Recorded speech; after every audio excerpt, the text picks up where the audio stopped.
buenas tardes, estimados televidentes y radioyentes. Efectivamente, conversamos hoy con Ignacio Ramonet y voy a añadir algo más. Periodista, catedrático, profesor de varias universidades y también director durante largos años de la edición español de Le Monde Diplomatique. Gracias, Ramonet, por aceptar la invitación. Muchas gracias, Arlene, por invitarme. Muy contento, como siempre, de estar contigo conversando. Y líder altermundista, uno de los organizadores fundamentales de aquellos foros sociales mundiales de Porto Alegre.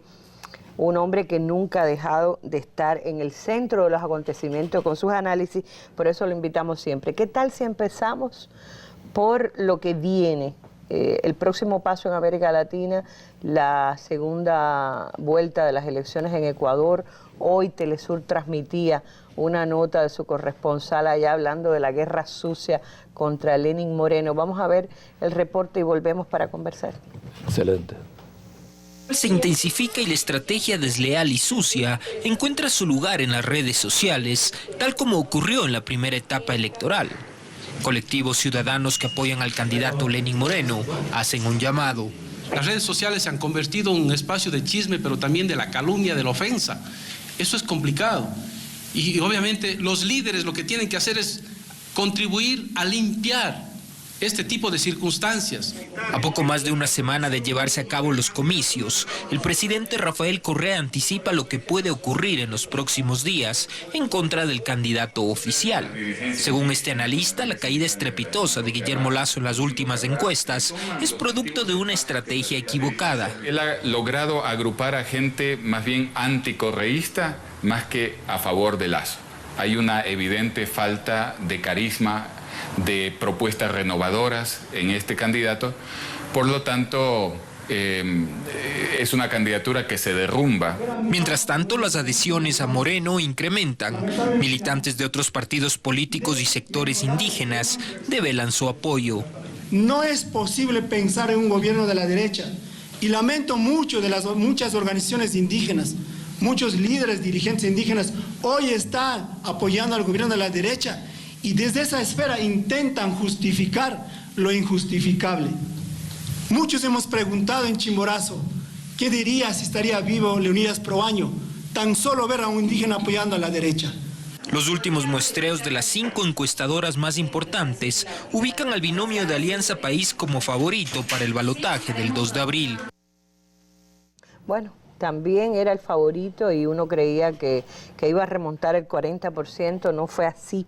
Y yo pregunto, Ramonet, que estuvo en las elecciones, que vivió el clima y que comentó esa cierta, me llamó muchísimo la atención, digamos, esa cierta pasividad del tradicional andina con que el público recibía las noticias, etcétera, y sin embargo, las emociones que se vivieron aquella noche. ¿Podrá Lenín Moreno, con ese estilo menos confrontacional, vencer la guerra sucia de Guillermo Lasso para el 2 de abril? Bueno, eso deseamos, evidentemente, lo deseamos fuertemente por el bien del pueblo ecuatoriano y también para el conjunto de América Latina, porque el objetivo, digamos, de la reacción internacional, de la internacional conservadora, es que en Ecuador pueda haber un gobierno semejante al que puede haber en Argentina o en Brasil, ¿verdad? Esto que se ha querido hablar de nuevo ciclo, que en mi opinión no existe nuevo ciclo, y yo espero que estas elecciones lo demuestren.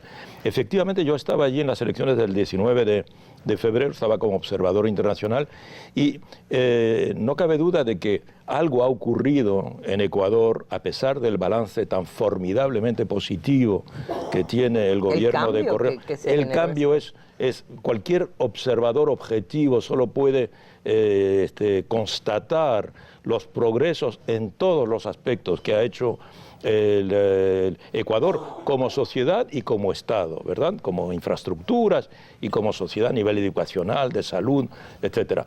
Pero, sin embargo, entre hace 4 años la elección de Rafael Correa y la primera vuelta se han perdido 17 puntos. Las elecciones municipales se perdieron, las 10 principales ciudades pasaron a la derecha y tampoco había razón de que esto se realizara. Entonces, por lo siguiente, hay casi una reflexión de tipo filosófico político que hay que hacer. ¿Qué ocurre para que una sociedad o una parte importante de una sociedad de repente no reconozca estos avances. Memoria corta, porque además Guillermo Lasso es el hombre del feriado bancario que acabó con los recursos de los ecuatorianos y que hundió a ese país en una crisis larga. Y provocó la dolarización, ¿verdad? Entonces, hay como a la vez una desmemoria y un desagradecimiento. Sí, las sociedades son agradecidas o no lo son. Y podríamos decir que el ejemplo de Ecuador muestra que no lo son tanto en todo caso.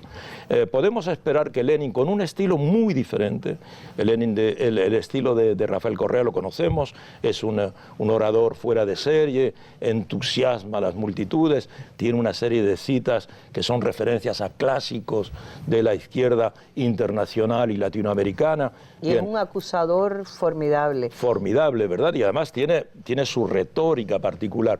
Lenin tiene una retórica muy diferente, tú decías antes, mucho más serena, no quiere para nada ser demagogo, es un hombre de una enorme, digamos, honestidad intelectual, expresa y explica muy concretamente lo que está proponiendo, es un programa muy razonable, de izquierda, progresista, pero muy razonable, y entonces se dirige más, yo diría, a la razón, al cerebro, que al corazón o a la pasión, ¿verdad? Esto ha funcionado y no ha funcionado en la primera vuelta, porque no se alcanzó ese 40%. Esperemos que funcione ahora. Pero también podemos decir que, tú decías antes, hay como una campaña sucia, una guerra sucia. Evidentemente el eslabón Ecuador es tan importante que, digamos, las fuerzas reaccionarias internacionales y en particular todas latinoamericanas están concentradas en Ecuador, porque así es como proceden ahora. A medida que en un país hay elecciones, se concentran todas en este país. A la vez capitales, a la vez todos los gurús de la manipulación mediática de cualquier país que procedan, de México, de Argentina, de Brasil. Hay además uno de los grandes pensadores de este cambio, que fue el que dirigió la campaña de Macri, Durán Barba, que es el mismo ecuatoriano. Entonces, todos los gurús se reúnen allí, incluyendo algunos innombrables que no sé qué papel juegan, como Lilian Tintori por allá, que también... Bueno, y además llega la reacción militante venezolana, de otros países venezolana. Bueno, podemos decir, el año próximo, cuando haya elecciones en Venezuela, probablemente se concentrarán todos en Venezuela. Cuando haya elecciones en Bolivia, se concentrarán en Bolivia. Entonces, esto forma parte también de lo que hay que saber de esta guerra electoral que se está dando, ¿verdad? Es decir, no se puede hablar así en términos certeros. Todo apunta a que ganará Lenín Moreno. Todos los sondeos lo indican, excepto uno, sí, que es un sondeo, que es una institución de sondeo muy a favor de las tesis de la derecha. Y de todas maneras, esas agrupaciones de derecha, bueno, están empujando tanto hacia la derecha en Ecuador que hoy la Red en Defensa de la Humanidad está circulando un llamamiento a dar el apoyo también latinoamericano, porque como decía Ramonet, se decide también algo del destino, mucho del destino de Latinoamérica en la elección del 2 de abril. Pero vamos a hablar... Porque sí, es el corazón, ¿verdad? Claro. Hay que recordar, es el ALBA. Hasta el momento el ALBA se ha mantenido como la conocemos y ha habido victoria electoral en Nicaragua, ¿verdad?, recientemente. Entonces, este sería el primer estado, el primer país del ALBA que podría pasar a la derecha, cosa que normalmente, según los sondeos, no debe ocurrir y según también las campañas que se están llevando a cabo. Hay que esperar los resultados del 2 de abril, pero mientras tanto hoy también ha sido noticia, en Caracas se inauguró una feria, hoy estábamos viendo por Telesur al presidente Maduro y también a la canciller Delcy Rodríguez, aprovechando este espacio, este escenario para denunciar la nueva arremetida contra Venezuela. Almagro vuelve con su informe que realmente es insultante. Y hay presidentes latinoamericanos que están ayudando a empujar contra Venezuela. Hay muchas cosas insólitas en esto que está ocurriendo en la OEA, ¿verdad, Arlene? Primero, este secretario general, que, ultrapasando sus funciones, ha declarado la guerra a un Estado. No es la función de un secretario general. El secretario general está ahí para, digamos, hacer lo que el conjunto de los responsables, representantes y en particular de los jefes de Estado deciden. Hay una minoría de estados que están a favor de seguir atacando a Venezuela, pero él es quien los ha movilizado, ¿verdad?, con su manifiesto, con su informe contra Venezuela. Por otra parte, tenemos 14 países que han decidido firmar, adherirse a este manifiesto, como si la OEA fuera un grupo militante y no una institución teóricamente respetable, que sabemos hace mucho tiempo que no lo es en particular. Cuba lo sabe, por eso Cuba no vuelve a lo Por eso Cuba no quiere volver. Ni aunque la inviten, ni aunque le pongan el asiento, quiere. Y tiene razón, la OEA ha sido esencialmente una fábrica de golpes de Estado reaccionarios en América Latina, pero lo que podemos decir es que en los 14 países que han firmado ese manifiesto hay países que tienen gobiernos teóricamente de izquierda, como Uruguay, Chile con una presidenta de izquierda. ¿Cómo pueden haber firmado semejante documento que es un ataque directo contra la soberanía de un país?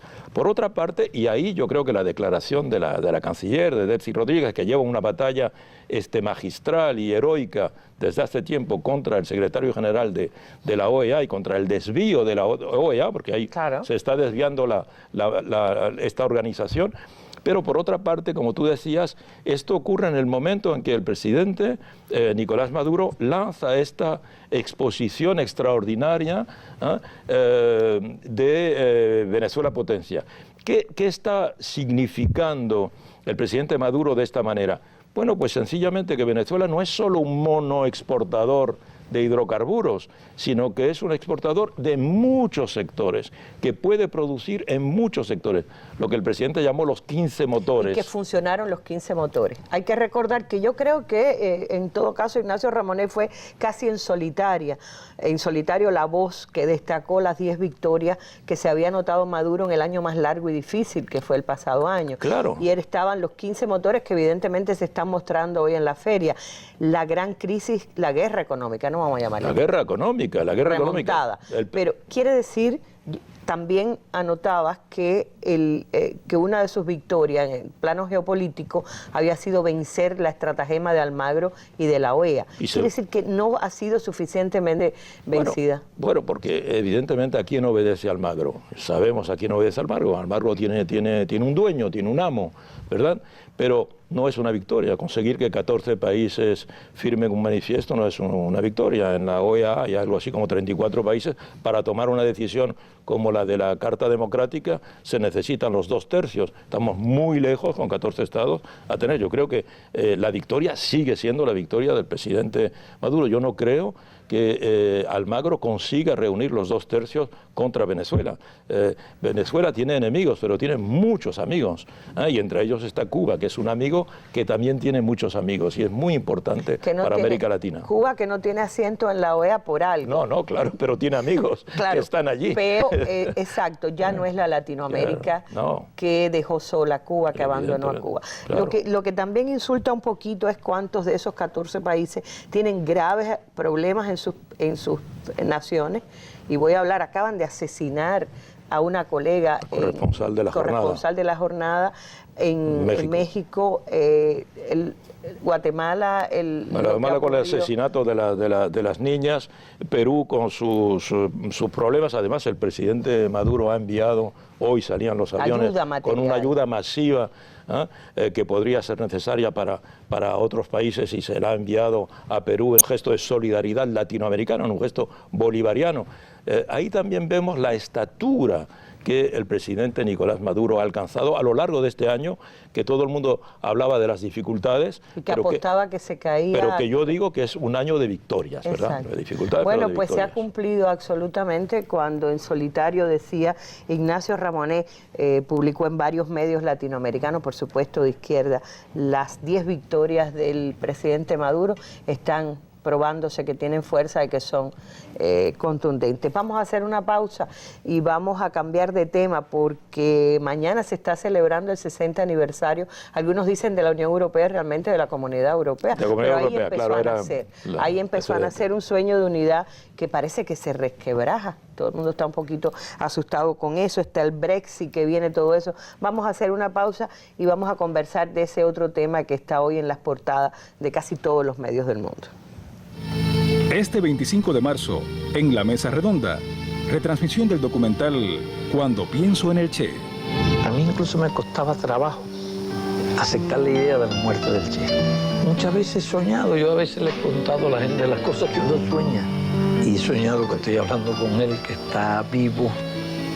Uno tiene la impresión de una presencia permanente del Che, por lo que simbolizaba, por su carácter, por su conducta, por sus principios. Era un gran número de cualidades realmente excepcionales. Hace exactamente 30 años, durante una extensa entrevista con el periodista italiano Gianni Minà, el comandante en jefe Fidel Castro Ruz habló largamente de su relación con Ernesto Che Guevara, valiosísimo testimonio del que emergiera el documental Cuando pienso en el Che, realizado por Pedro Álvarez Tavío y Roberto Chile, que La Mesa Redonda transmitirá este sábado a las 7 pasado meridiano por el canal Educativo 2, al cumplirse 4 meses de la desaparición física del líder histórico de la Revolución Cubana y en el año del aniversario 50 de la caída en combate del guerrillero heroico. Si queremos saber cómo deseamos que sean nuestros hijos, debemos decir con todo el corazón de vehementes revolucionarios, queremos que sean como el Che. Mesa Redonda. Nuestras armas son las ideas.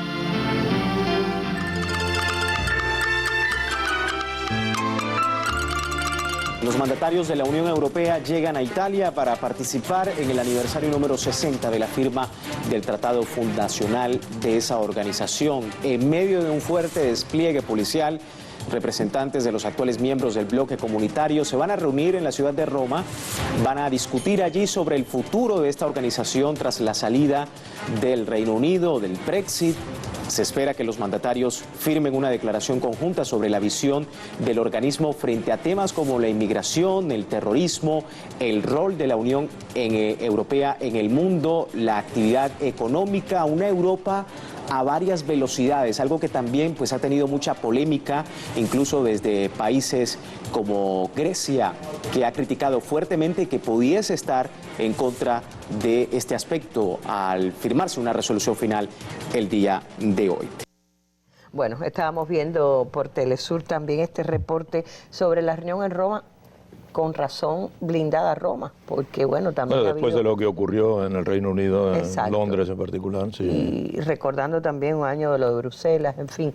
Pero hablemos de este aniversario. Se reúnen mañana los líderes de Europa en Roma a recordar... Hoy también es el aniversario de la fundación del ICAIC, ¿sabes? En Cuba. ¿Cómo no? Una cosa muy importante, porque fue la fábrica del cine cubano que tanto ha extendido. Y que ya que estamos en Roma, sí, claro, tiene un parentesco tremendo. Evidente, porque todos los fundadores, frente a los realizadores fundamentales, Titón y García Espinosa, se habían formado en Roma, donde se formó también García Márquez. No, y Alfredo Guevara, la carta casi fundacional está dirigida a uno de los grandes del Claro, cine. a Sabatini. A Sabatini. Claro, el padre del neorrealismo. Del neorrealismo italiano. Pero bueno, en Roma con la Unión Europea, que decía, se cumplen 60 años de aquel Tratado de Roma, que empezó, uno lo revisa hoy, y es un excelente proyecto para un continente que fue tan fracturado por las guerras. Claro, en realidad era un acuerdo que venía en prolongación de un acuerdo que se había hecho para la reconstrucción de Europa, que era el acuerdo sobre el acero y el carbón. A partir de ese acuerdo que se hizo, se pasó al acuerdo de Roma, ¿verdad? A fundar una unión con... Que era económica. Era económica. Era más o menos el Mercosur. Con proyecto político, dejando abierta la perspectiva política. Lo que hay que entender es que los países que firman, los primeros países firmantes, los seis, lo que se llaman los seis, son todos países disminuidos, que han perdido su imperio colonial, ¿verdad? O que han perdido la guerra. Alemania ha perdido la guerra y ha perdido la mitad de su territorio. Italia ha perdido la guerra, es entre los perdedores de la guerra. Francia ha perdido su imperio colonial, Bélgica ha perdido su imperio colonial, Holanda ha perdido su imperio colonial y Luxemburgo es un pequeño país muy reducido para tener proyectos ambiciosos en solitario.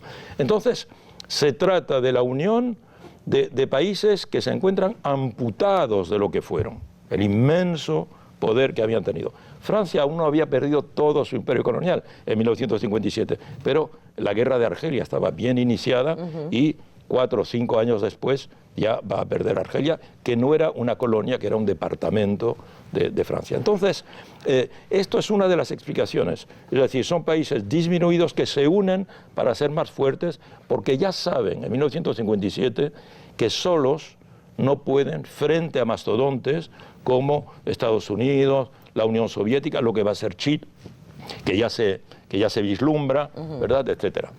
Bueno, pero entonces yo digo ahora, esto que va a pasar en Roma mañana, ¿es celebración o es una reflexión obligada a partir sobre todo del Brexit? Bueno, se está viviendo la peor crisis de la Unión Europea. Desde que la Unión se fundó, nunca nadie, ningún Estado salió de ella. Entonces, es la primera vez que un Estado ha decidido de manera popular, democrática. Los ciudadanos han decidido salirse de Europa con el Brexit. Entonces, evidentemente, ha habido recientemente una reunión precisamente en Roma, donde se ha decidido crear una Europa a varias velocidades. Una Europa para los más poderosos, esencialmente Alemania, Francia, Italia y España, y una Europa a otra velocidad. Para los PIC, como le llaman, ¿no? Los pobres, y seguramente, Portugal, y seguramente otra para los más pobres, ¿verdad? Y otra para los que llegaron tarde por la puerta de atrás. Estoy hablando de los ex-socialistas. Entonces, eso es parte de los problemas que han fracturado a Europa. Yo creo que uno de los problemas es haberse ampliado demasiado rápidamente. Es decir, antes de tener la seguridad de que los países, los estados, las sociedades estaban dispuestas a integrarse. La otra razón fundamental es la crisis. Europa ha pasado de ser una madre que te nutre, protectora, una madre protectora, a pasar a ser una madrastra que te castiga. Entonces no tienes la misma relación con una madre que te ama y te protege que con una madrastra que te castiga. Y Europa es la que pone, la Europa alemana que es hoy.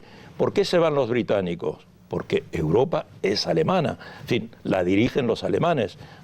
Y acuérdate que eso siempre ha sido una causa de conflicto. La Primera Guerra Mundial tuvo lugar por eso, porque los británicos no soportaban que Alemania tuviera una ambición de dominar el continente, ¿verdad? Entonces, hoy Europa es alemana, y Europa es alemana con sus criterios, que son criterios de austeridad, e impone esta austeridad a todas las sociedades y en particular a las periféricas, que son las que más sufren.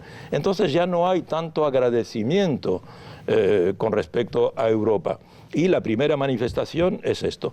Si mañana algunos partidos llegasen al poder en otros países de Europa, también la salida de Europa se plantearía en otros países. Estamos hablando de Marine Le Pen. Estamos hablando de Marine Le Pen. Bueno, en Holanda lo planteaba la extrema derecha, que no ganó las elecciones por fortuna, ¿verdad? Pero también hay partidos de izquierda que también se lo plantean. A menos que se cambie de política. Quieren estar en Europa, pero con una política de solidaridad, no con una política de austeridad. A eso iba. No ha sido demasiado, digamos, centrado en lo económico y centrado en el poder de los grandes, y eso es lo que ha hecho que no funcione la unidad que pretendía hacer la Unión Europea. Claro, funciona democráticamente, pero en definitiva quien decide siempre es el Consejo Europeo, es decir, es la reunión de los jefes de Estado. Y en esa reunión hay jefes de Estado que tienen más peso, aunque solo tengan una voz, pero tienen más peso que los demás, ¿verdad? Entonces, esa falsa democracia no ha funcionado. No ha funcionado, y hoy día, además, ha funcionado únicamente para crear toda una serie de dificultades a los países, ¿verdad? Bueno, algunos expertos decían hoy en el propio Telesur que es el modo capitalista de integrarse, la falta de solidaridad, efectivamente, no concebir un desarrollo armónico, sino paga más el que tiene que avanzar. Eso de las velocidades. El ADN de la Unión Europea efectivamente es económico, es capitalista y podríamos decir es neoliberal. Exacto. Entonces, ahora es neoliberal. Ahora es neoliberal. Y ya lo ves, ahora vemos con la confrontación con Estados Unidos, en la medida en que el presidente Trump deja de ser neoliberal y entonces se enfrenta a ahora quien representa más el neoliberalismo en el mundo, que es la señora Merkel. Exacto. Bueno, las otras portadas, decía yo, de Europa tienen más que ver con, bueno, los atentados recientes, Claro. las cercanías del Parlamento británico, que ya los reivindicó el Estado Islámico, terrorismo, evidentemente, y el triunfo... Es una reivindicación, si quieres dos palabras sobre eso, es una reivindicación particular, porque el Estado Islámico era capaz de organizar comandos que enviaba a un país, como ocurrió en Francia cuando fue lo del Bataclan, por ejemplo, ¿verdad? Entonces era capaz de organizar comandos. Hoy no es capaz, porque esencialmente está reducido a 2 ciudades, Mosul y Raqqa, y ya no vienen mercenarios o voluntarios del exterior. Entonces su técnica consiste en decir, usted que quería venir como brigadista a añadirse a la lucha nuestra, haga su atentado allá, aunque no lo conozca, ¿verdad? Y entonces por eso lo puede reivindicar, no porque este terrorista haya sido un miembro militante del... que llegó hasta ahí. Claro. Bueno, de cualquier modo, ¿cuánto pueden impactar el Brexit, el triunfo posible, casi que ya algunos dan por casi cierto, de la derecha en Francia, de la ultraderecha en Francia, y los atentados que se siguen sucediendo, cómo pueden impactar en el futuro inmediato? Estoy hablando... Bueno, ya impactan de cierta medida, por ejemplo, porque ya plantean como el principal problema de los países europeos, que esencialmente es económico, como decíamos antes, como si fuera la inmigración el principal problema, ¿verdad? ¿Por qué? Porque la extrema derecha pretende que quien comete esos atentados son inmigrantes, esencialmente musulmanes, que vienen de fuera, lo cual no es cierto. El autor del atentado de Londres era musulmán, pero porque se había convertido hace poco, era jamaicano de origen, pero había nacido en Inglaterra, se había criado en Inglaterra. La mayoría de los terroristas que han cometido atentados en Francia nacieron en Francia, se educaron en Francia y se han convertido. Plantea otro tipo de problemas, cómo se integran esas familias, esas personas a las sociedades europeas, qué hacen las sociedades europeas para integrarlos o no integrarlos. Entonces, esto ya es un tema, los atentados ya plantean este tema como tema central. Puede ir más lejos, porque para proteger, entre comillas, a las sociedades, los líderes de la derecha no cesan de imaginar medidas cada vez más privativas de libertad, reduciendo las libertades y aumentando el tema de la seguridad, que es en general una cuestión de equilibrio. En Francia, la primera vuelta es exactamente dentro de un mes, es el 23 de abril. Probablemente Marine Le Pen, que representa una extrema derecha neofascista, con ahora elementos populistas, probablemente ganará esas elecciones, probablemente ya llegará en cabeza en primera vuelta. Es muy poco probable que pueda ganar las elecciones, evidentemente. Probablemente los ganará quien llegue segundo. Actualmente se habla de Macron, que representa un centro izquierda muy moderado, ¿verdad? Bien, pero si hubiese 5 atentados en Francia graves, y es posible que los haya, porque precisamente ojalá que no. El Estado Islámico probablemente quiere modificar las elecciones, porque lo que busca el Estado Islámico es la guerra religiosa, evidente. No busca una victoria, busca a que los no musulmanes ataquen a los musulmanes como revancha de estos atentados. Está provocando que se enfrenten las comunidades. Por el momento, y por fortuna, no se ha producido. Pero no sabemos si hubiese atentado como el que ya hubo el año pasado, como el que hubo en Niza, por ejemplo, claro, cómo puede reaccionar un electorado en vísperas de una elección. Y al final, quien más paga todo esto también son los inmigrantes. Una Europa que también, hay que decirlo, se había hecho fuerte por su componente universal, por la manera en que aceptaba la integración de culturas. Pero muchos no dejan de anotar, en nuestra propia página web han entrado varios comentarios, de que resulta a veces lógica la reacción o el boomerang de países que desde la OTAN han estado realmente, y hace pocos días y en las últimas horas, y al mismo tiempo que el atentado de Westminster, estaba ocurriendo bombardeos que acabaron con una escuela en territorio sirio y mataron a decenas de personas. La guerra de Siria ha provocado la salida del país de 4 a 5 millones de personas. El país que más refugiados tiene sirios es Turquía, que en este momento, gracias a un acuerdo con la Unión Europea, les impide salir. Pero hay que acordarse que el año pasado Alemania aceptó, cosa también bastante insólita que hay que subrayar, como prueba de solidaridad, 1 millón, más o menos 1 millón de refugiados sirios, esencialmente sirios, ¿verdad? Pero eso le ha costado muy caro a la presidenta, a la canciller Merkel, ¿verdad? Claro. Bueno, algo que también todos los días llena las portadas y llena de dolor al mundo, las oleadas de barco de personas que huyen de lugares que vivieron en paz hasta que también la OTAN convirtió en infiernos esos lugares. Hoy hay muchas personas huyendo de esencialmente situaciones catastróficas, que son guerras y conflictos, que no hay tantos. Evidentemente está el de Siria y el de Irak, que a pesar de todo se mantiene, y la prueba es la batalla de Mosul, pero también el cambio climático, ¿verdad? Es decir, la desertificación, las sequías extraordinarias que afectan a África en particular de manera muy importante, muy impactante.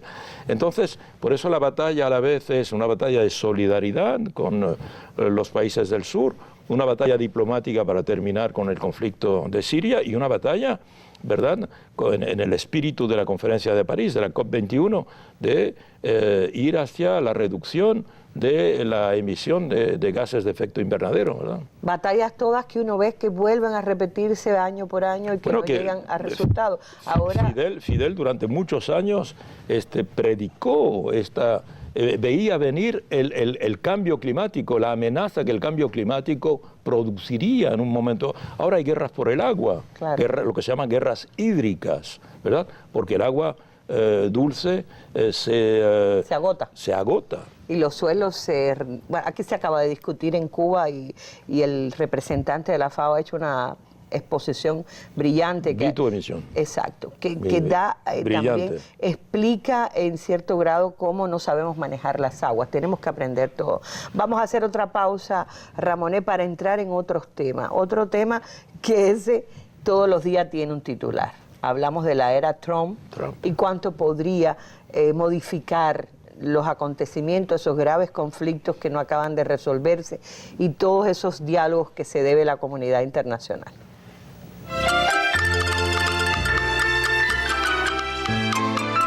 La agenda del día comenzó con un incómodo momento.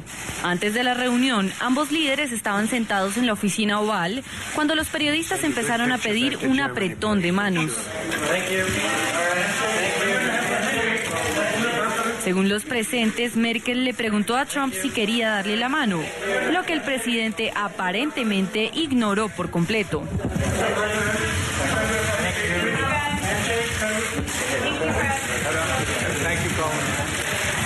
A pesar de la confusión, la reunión debía empezar. Trump reiteró su apoyo a la OTAN.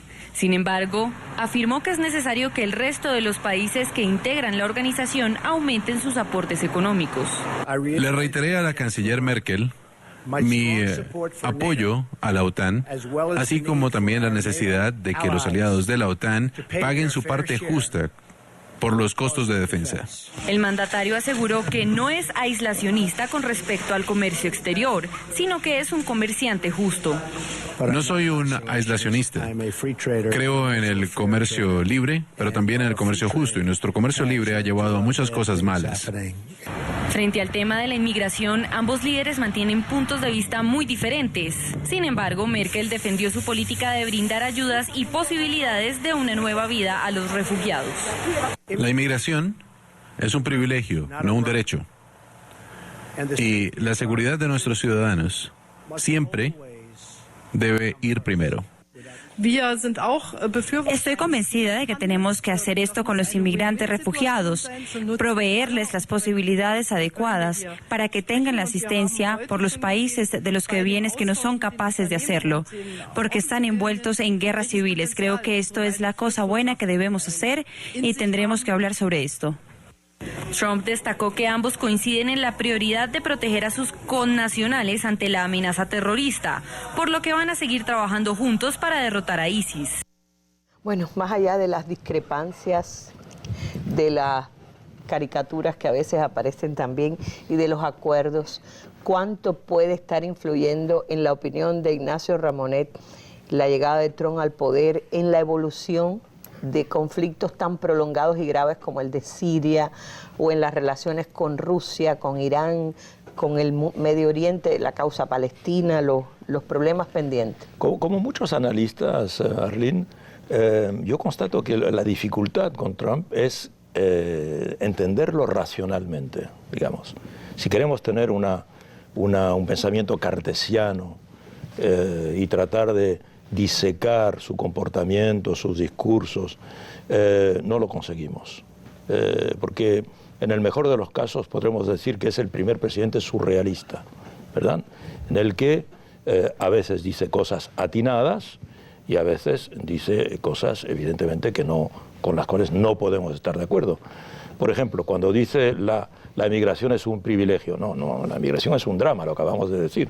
Hay gente que huye de un conflicto. Creado por ellos mismos. Creado en parte por ellos mismos, o que huye una crisis, una catástrofe natural, etcétera. No es un privilegio. Y como por una vez tiene razón Merkel, es una cuestión de solidaridad humana. Sencillamente, porque todos los países en un momento u otro viven dramas, hay que ayudarse mutuamente. Pues es el b.a.-ba de la política internacional humanista, ¿verdad? Bien, pero, y por otra parte, es cosas incomprensibles. Un imperio, ¿cuál es el interés de un imperio? Los Estados Unidos son un imperio, es el imperio del siglo XX y por el momento del siglo XXI. El interés de un imperio es que los estados que domina no tengan la posibilidad de defenderse, que él asegure la defensa, porque de esa manera limita la soberanía de esos estados. Si esos estados se pueden defender solos, ¿para qué necesitan el imperio? Los imperios se han caracterizado siempre por el uso de su fuerza descomunal para pretendidamente proteger a los estados que componen, o las sociedades, o a los elementos que componen el imperio, y asegurando pretendidamente la seguridad de estos. Él ahora le pide a los países europeos que no han podido desarrollar su propia defensa hasta ahora, le pide que tengan su defensa. Para alguien racional, un geopolítico normal, está desmantelando el imperio estadounidense, porque mañana la OTAN no es necesaria. Entonces, si cada país, y si los europeos, que son 27 estados, con mucho poderío económico, si tienen su propia defensa, ¿para qué necesitan a los estadounidenses? ¿Y qué será del imperio estadounidense si no domina la Europa occidental? Entonces, te digo, no entendemos. Cuando él dice, quiero el comercio justo, no quiere, bueno, se puede entender. Claro, es normal que él diga, oiga, si la globalización consiste en crear una clase media en China y destruir la clase media americana, no me interesa. Lo entendemos. Es un jefe de Estado, es normal, lo entendemos. Tiene que preocuparse porque haya un equilibrio mejor, probablemente, negociar. Pero te digo, no siempre es racional. Si quiere dialogar con Rusia para enfrentar el avance de ISIS. Por ejemplo, cuando sobre Siria dice, eso voy a pasar un acuerdo con Rusia para arreglarlo. Decir, perfecto, oiga, no podemos soñar mejor solución, que es lo que pondría. Lo que pasa es que añade a la vez, no, pero nuestro peor enemigo es Irán. Pero oiga, Irán es un elemento fundamental del juego político en Siria para arreglar el problema. Y es un componente fundamental, un actor fundamental en el teatro sirio. Y además un aliado de Rusia. Entonces no puedes a la vez aliarte a Rusia y enemistarte con Irán. algo no funciona. ¿Entiendes? Claro, Entonces, claro. la lógica, claro, ¿qué es lo que estamos esperando? Por el momento no ha dicho nada sobre Cuba y mejor, pero estamos preocupados porque puede decir algo que sea muy positivo, como puede decir una cosa que sea surrealista, ¿verdad? Y que revierta todo lo que habíamos logrado avanzar en materia de acercamiento. Esperemos que no, porque además no tiene interés para las fuerzas económicas que lo apoyan, que son las grandes empresas americanas, etcétera. No tendría interés. Pero sí, debe ser un ejercicio arduo. No se pierdan los que tengan posibilidad de acceder a un análisis que hace Paul Krugman, Premio Nobel de Economía, hoy en New York Times, hablando de la sociedad norteamericana frente al fenómeno Trump y que quizás aprenda. También con respecto a la verdad, como dice Trump. El hecho de que Trump afirme que lo que él dice es la verdad, aunque sea contradicho por los hechos, las estadísticas, bueno, aquí estamos ante un concepto ya más que filosófico, patafísico. Claro, pero como dice el propio Krugman, viene de atrás, porque Bush también tenía lo hizo. ese asunto y sobre todo el imperio creer que la verdad le pertenece. Es un asunto. Vamos a recordar algo muy entrañable para Ignacio Ramonet y para Cuba. Aquellos diálogos que dieron lugar a un libro, a una biografía, la más completa de Fidel, que son 100 horas con Fidel. 100 horas con Fidel. Era primero una biografía a 4 manos o algo así. Sí, biografía a 2 voces. A 2 voces, exactamente. Bueno, tuvo su momento también en un material fílmico preparado por tu hijo. Se hicieron unas 6 horas de diálogo que son apasionantes porque evidentemente Fidel habla y es una parte del libro, solo una parte. ¿Verdad? Claro, vamos a ver un pedacito, claro.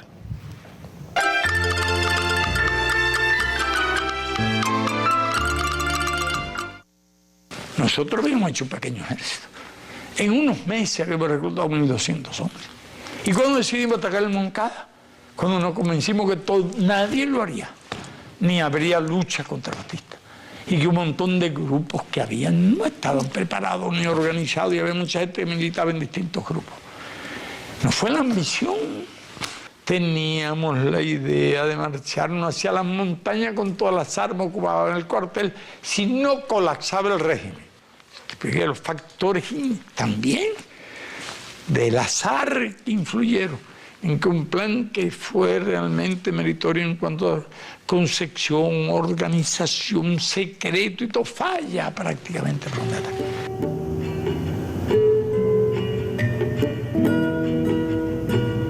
Es un fracaso, el asalto fracasa, ¿verdad? Y se traduce por la muerte de muchos compañeros de usted, la tortura, la cárcel para usted. Por ello, que si a mí me preguntaran hoy qué habría sido mejor, yo hablaría de una fórmula alternativa. Porque si triunfamos en el Moncada, debo añadir, habíamos triunfado demasiado temprano.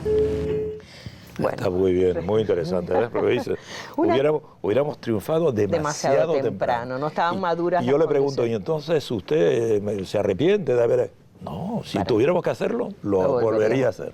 No, bueno, en este video está con espejuelos Ignacio Ramonet. Sí. Y creo que fue por recomendación de Fidel que te has quitado los espejuelos. Fidel me dijo, ¿pero qué haces tú con espejuelos? Y yo le dije, comandante, soy miope. Y él me dijo, no, eso no le gusta a las mujeres, tú tienes que operarte.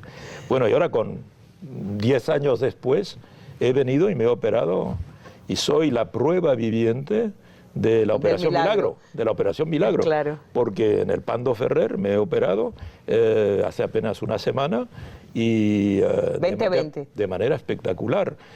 Hay que decir que todo el personal que trabaja en el Pando Ferrer hacen un trabajo absolutamente excepcional. Yo creo que sí, la revolución le ha dado mucho a este mundo, no solo a América Latina, a este mundo. Pero la Operación Milagro ha sido el regalo de Fidel y de Chávez, bueno, y de todos los médicos, los doctores que están allí operando, todo esto, pero un regalo al mundo. ¿Sabes cuántas personas han recobrado la vista gracias a la acción de los médicos cubanos? Millones ya. 3 millones, más de 3 millones de personas. Se dice fácilmente, 3 millones de personas han vuelto a ver. De los pobres de la tierra. De los pobres de la tierra, gratuitamente. Oye, y yo he participado, lo voy a escribir, voy a contar cómo lo he vivido, porque como otros dicen, yo probé tal cosa, yo he probado la operación Milagro, con los demás pacientes, con los doctores. Y hay que decir, el director, Marcelino Ríos, bueno, los doctores, aprovecho para dar un homenaje, un saludo muy especial a la doctora Eneida Pérez, que me operó, pero todos los días se están operando de cataratas, de retina, de glaucoma, y lo hacen a través del mundo, Arlene. Eso es una de las cosas más bellas que ha hecho esta revolución. Bueno, yo creo que sí. Yo alguna vez decía y ahora yo tengo ojos cubanos. Siempre tuve una parte de mi corazón cubano, ¿verdad? Ahora tengo ojos cubanos. No, y que yo decía alguna vez, bueno, cuando pasen los años y haya quienes valoren la posibilidad de beatificar a Fidel o a Chávez, habrá que poner como milagro esa operación que salvó tantas vidas, tantas vistas en el mundo. Pero realmente yo traía este recuerdo de 100 horas con Fidel, porque a la muerte de Fidel, la muerte física de Fidel, escribiste un artículo donde decía Fidel y la represión a los intelectuales. Claro. Por la profunda censura que ha recibido ese libro increíblemente en el mundo. Claro, el libro se ha publicado en todas partes, hay que decir, el libro de Fidel ha salido en todas partes. Hasta en chino. En chino hay como 3 ediciones, porque hay hay varias maneras de hablarlo, es el mismo chino, pero es muy grande. Ha salido evidentemente en ruso, en turco, en todos los países, excepto en el mundo árabe. En mi opinión no hay edición que yo sepa, porque hay ediciones piratas. Una de las primeras ediciones piratas que recibí fue una edición indonesia, edición pirata. Hay en todas partes. Sé que hay esfuerzos en el mundo árabe por hacer la edición árabe. No, porque yo sepa, hasta ahora no se ha hecho, y me extraña mucho, porque Fidel era un hombre muy querido por el mundo árabe. Y yo le mandaba siempre al comandante un ejemplar de cada edición que iba saliendo.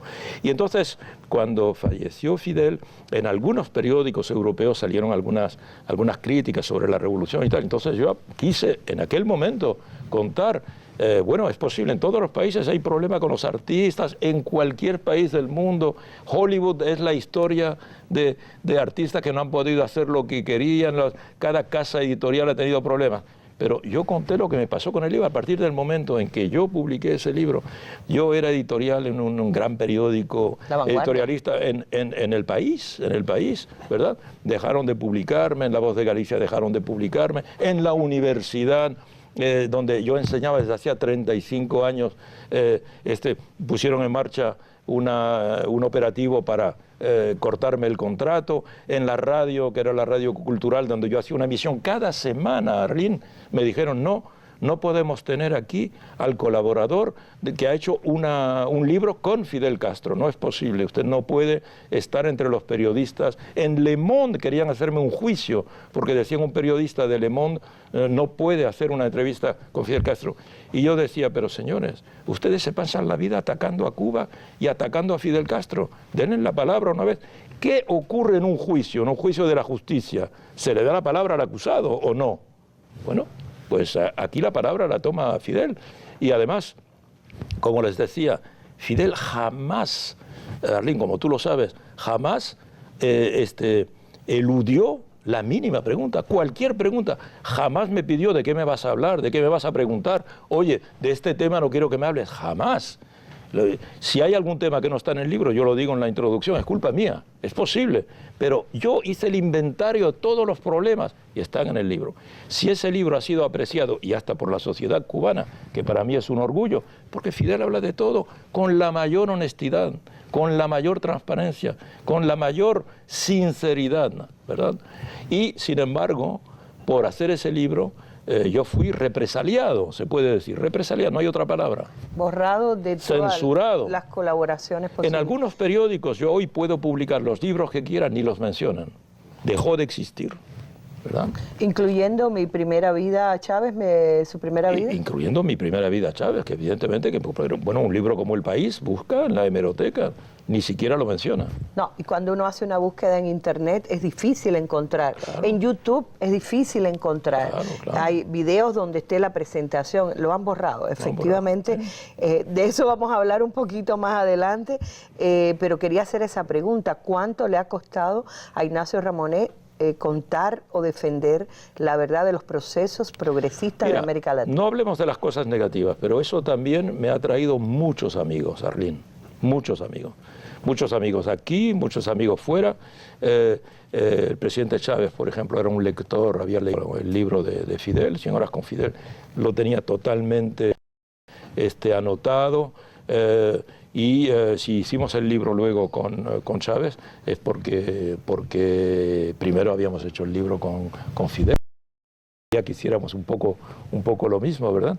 Y Fidel siempre me alentó a que lo hiciéramos, porque él decía que Chávez no era suficientemente conocido. Y sí que me ha valido muchos amigos, muchos enemigos, pero uno está preparado para los enemigos, en definitiva. A veces no está preparado para que los que se presentan como amigos te traicionen o te cierren la puerta, ¿verdad? Que es una experiencia también de vida. Claro. Pero yo lo he vivido, yo sé ahora lo que es ser censurado, exacto, lo que es ser marginalizado, lo que es ser ninguneado, como se dice, exacto, en español, en muchos sectores, pero afortunadamente hay otros. A pesar de lo cual no te rindes, acabas de presentar el año pasado en Europa y ahora en la Feria del Libro de La Habana, El Imperio de la Vigilancia, que es una demoledora denuncia de lo que se ha convertido Internet.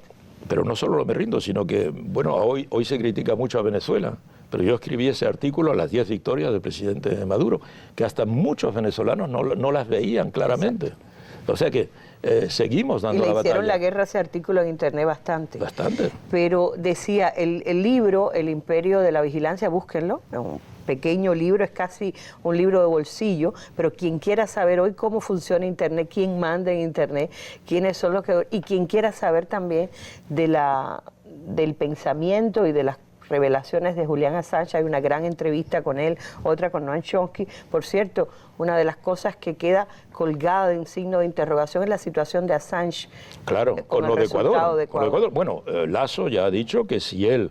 Lo vota en un segundo. Ha dicho que le daría un mes para que evacuase, lo cual quiere decir entregarlo a las autoridades, lo cual pone en peligro la propia existencia de Assange. Y por otra parte ha dicho que la sede de UNASUR él la va a sacar ahí de la mitad del mundo. O sea, que ha decidido que iba a poner ahí al Palacio de Gobierno, va a transformar el Palacio de Gobierno. Luego, estamos viendo que en particular su intención con respecto a Assange, que es uno de los héroes de nuestro tiempo, definitivamente, que si los premios Nobel existieran de verdad, digamos, de vez en cuando recompensaran a personalidades que sí se lo merecen, Assange debería ser premio Nobel. Les digo, en este libro uno dice, bueno, pero quien tiene que estar preso son los que persiguen a Assange y a Snowden. Y a Snowden, y claro. Yo pregunto, porque no obstante, Ignacio Ramonet es un gran defensor, cuenta los 25 años de luna de miel con Internet, pero al final dice, ya sabemos por qué nos daban gratis todo, ¿no? Claro. Las conexiones. Claro, ahora, ¿qué hacer? Me queda menos de 2 minutos. ¿Qué hacer frente a un fenómeno como Internet, que es la maravilla y al mismo tiempo el gran riesgo? Claro, a la vez es un espacio de libertad del que no podemos privarnos.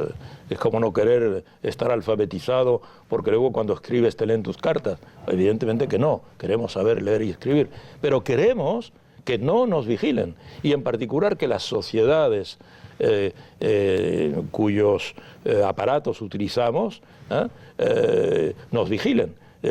Si me meto en Facebook, no quiero que Facebook conserve ad vitam aeternam mis datos. Quiero poder estar en Facebook, quiero poder utilizar Twitter, como quiero poder utilizar el teléfono sin que todas mis conversaciones queden grabadas. Entonces, por consiguiente, hay que también tomar conciencia de que solidariamente sí podemos avanzar. Yo al final del libro doy una serie de recetas y también proyectos de movilización internacional por los propios fundadores de Internet, claro, los propios creadores, porque Internet no surgió por casualidad, tiene sus padres fundadores o sus madres fundadores también.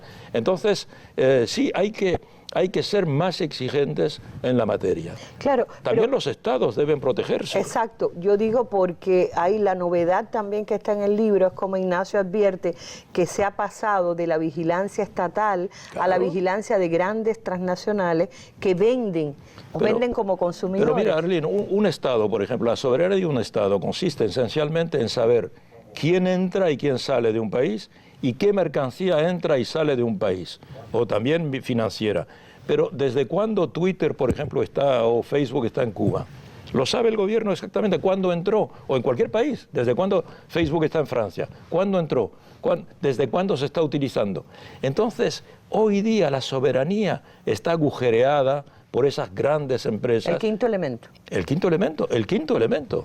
Y con ese Big Data, esa masa extraordinaria, yo en el libro publico hasta un informe de la CIA que le avisa al presidente de Estados Unidos, a Obama en este caso, que las empresas pueden tener más datos que el propio Estado americano, claro, que tiene la CIA, tiene la NSA. Que por cierto, los tiene casi todo y es capaz de vigilar de la manera más descarada a sus aliados, incluso, no solo a sus enemigos. Y a los dirigentes de sus aliados. Y como dice Ignacio Ramonet, lo asombroso es que los aliados se callan. No me dicen nada. ¿Qué pasará?